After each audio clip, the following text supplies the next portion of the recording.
Bien, el 1154 pues dice un museo de arte moderno, está exhibiendo una escultura irregular de 426 newtons. Fíjense que ahí nos están dando, ¿verdad? El peso, que cuelga de dos alambres verticales, vemos aquí dos alambres verticales, ahí ven, que están separados pues unos 25 metros. El centro de gravedad de esta pieza de arte se localiza a 48 centímetros del extremo, o de la punta, perdón, del extremo derecho. ¿Ok? Entonces nos dan aquí esto está aquí. Entonces a partir de eso, pues hay que obtener la tensión de cada cable. ¿Ok? Entonces fíjense que tenemos pues una ubicación, ¿verdad? Yo voy a extender esta línea para entender pues en la misma línea del centro de gravedad cómo es que pues tenemos las diferentes separaciones. ¿Ok? Entonces, ¿qué es lo que voy a hacer? Pues voy a escoger, ¿verdad? De una vez. Bueno, primero tenemos que establecer el diagrama de cuerpo libre. ¿Ok? Entonces tenemos una tensión, ¿ok? Una tensión que va hacia arriba en A, otra tensión que va hacia arriba en B y pues el peso que va hacia abajo. ¿Ok? Que va hacia abajo. Entonces, pero pues necesitamos establecer un punto de pivote donde podríamos decir que va a rotar este sistema. Necesitamos mantener el equilibrio. ¿Ok? Entonces, como les ya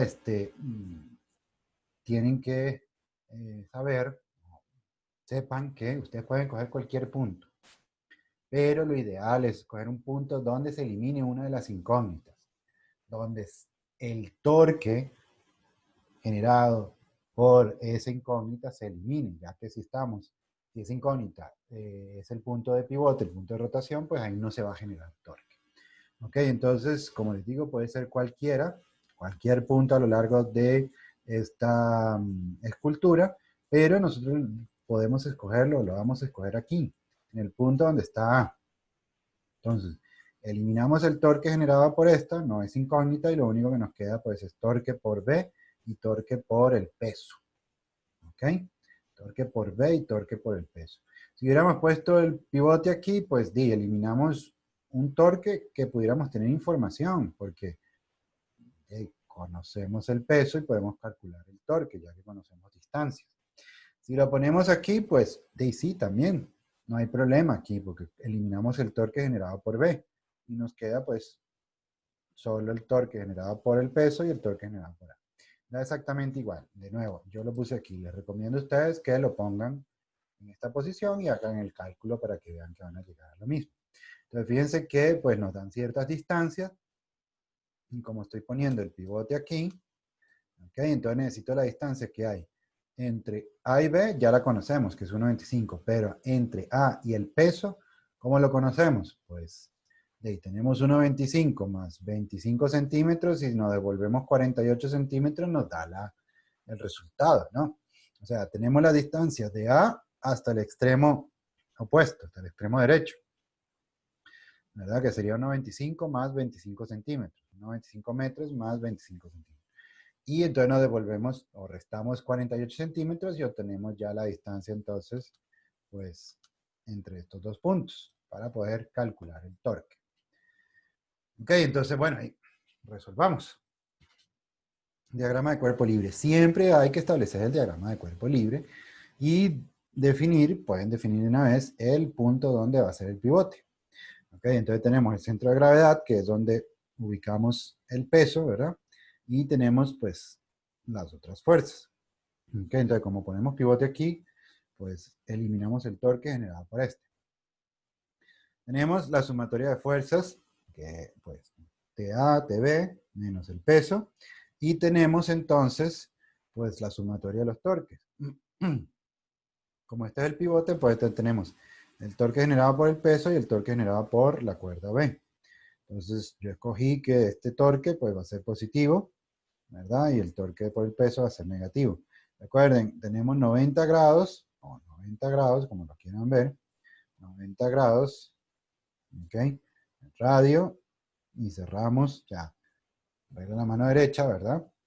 Cerramos buscando la fuerza, entonces tenemos 90 grados. ¿Ok? Entonces, pues ahí está. Entonces, si agarramos la ecuación 2, la que yo definí como 2, la de los torques, pues tenemos la distancia que hay de B a A, ¿verdad? Esta RB, que esta la conocemos, y la distancia que tiene que estar el centro de masa con respecto al punto del pivote. Esa no la conocemos. Entonces, conocemos RB, como les dije, pero entonces la distancia a la que se encuentra el centro de gravedad, perdón, el centro de masa, el centro de gravedad con respecto a el pivote, pues entonces sería los 1,25 metros, que es toda la distancia, ¿verdad? Y, perdón, 1,25 metros, que es la distancia entre las cuerdas, más 25, que es al extremo derecho, menos 0,48, que es la distancia que hay del extremo derecho al centro de gravedad. Entonces eso nos da 1,02 y esa es la posición o la distancia que hay entre el cable A y el centro de gravedad. Pues ya tenemos esa distancia, entonces aplicamos torque. La despejamos de la ecuación de torque, ¿verdad? De esta ecuación que está aquí, despejamos pues TB. TB entonces sería la distancia del centro de masa, al centro de gravedad, perdón, entre la distancia al cable B, todo eso multiplicado por el peso. Y eso nos da 348 newtons. Ya tenemos la tensión B y entonces utilizamos la sumatoria de fuerzas y de ahí despejamos entonces la tensión en A. ¿Ok? De ahí despejamos la tensión en A, entonces nos queda pues 78 newtons. ¿Ok? Entonces este sería el problema 1154.